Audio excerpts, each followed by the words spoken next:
Afternoon, everyone. My name is Will. I work with Rising Tide Vermont. We're a grassroots climate justice organization throughout the state that organizes and takes direct action to confront the root causes of the climate crisis. Right now, we're fighting a campaign to stop a frack gas pipeline in Addison County. Might have heard of. Louder. All right. Well, first, I'd like to start by thanking VSEA for asking me to come speak here on behalf of Rising Tide Vermont, and to let all of you know, our fellow working brothers and sisters, that we stand with you here not only in solidarity, but in lockstep in the struggle for dignity and justice in this state. I often hear people say to me that the struggle is the school, and I know that in Vermont that has been especially true for me. Of all the things I've learned fighting for universal health care, for the rights and dignity of migrant farm workers, to stop dirty fossil fuel infrastructure, and in defense of a livable planet, the most important lesson is this. All of our struggles, if you follow them to the root of the issue, are inextricably linked. Someone is trying to make money off of your back. While it isn't always easy to identify the similarities between things like striking refinery workers in California and Vermonters fighting a frack gas pipeline, or the common threads between those of us like the Agency of Transportation Workers and farmers who have had to rebuild after extreme flooding caused by extreme storms like Tropical Storm Irene, and the struggle to confront racism and police violence in communities like Ferguson, Missouri, or North Charleston, South Carolina, the links are there. What we're facing now with these budget cuts is the same old story of how the 1% always operates.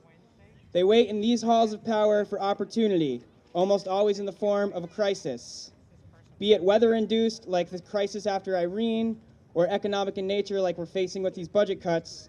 Once the crisis moment hits, the elite begin a systematic process of eroding the very fabric of our society by slashing jobs, cutting services, dividing us, and dragging us down privatization, all in the name of balanced budgets, greater efficiency, and more profit. Here's an example of how absurd the situation is inside this building right now. I'm going to give you two examples. Right now, the legislator is debating a resolution to acknowledge that climate change is real, a fact that is disputed only by industry-funded skeptics. While at the same time, they're cutting funding for low-income weatherization, aren't investing in public transportation, and the governor is forcing Vermonters to pay millions of dollars to build a frack gas pipeline. This is how they're addressing the climate crisis. How do they address the economic crisis? Shumlin wants to address it with a full frontal assault on the working class by cutting jobs and essential services so that he can use our money to pay the taxes of the richest Vermonters. What do we think of that?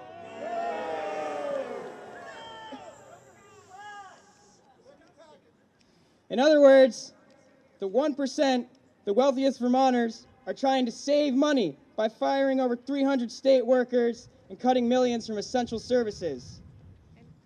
Today, the crisis is a $100 million budget deficit. Tomorrow, the crisis may be unforeseen energy shortage, or an extreme weather event like Irene, or it could be the historic mega drought that is currently leaving dry the country's primary food-producing region in California. The crisis could come in many forms, and we need to be ready for it. What I think we have to learn here today is that these fights aren't about things like how much carbon is in the atmosphere or how renewable our energy is. The budget fight isn't about pushing pennies and finding creative ways to raise revenue, although it is about damn time we make the rich pay their share. But our fight is not in the upper atmosphere, and it's not on a spreadsheet. Our real fight is with the powers on the ground and in this building, with the economic, social, and political systems that deny our communities dignity and a good life every day.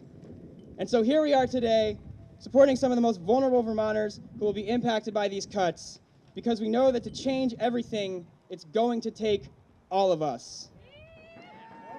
So, in the climate justice movement, we know that we need you, we need unions, we need the labor movement, and I hope that you think we all need each other. Because the fight didn't just start with this, but it sure as hell ain't over yet, and we're gonna win. Thank you.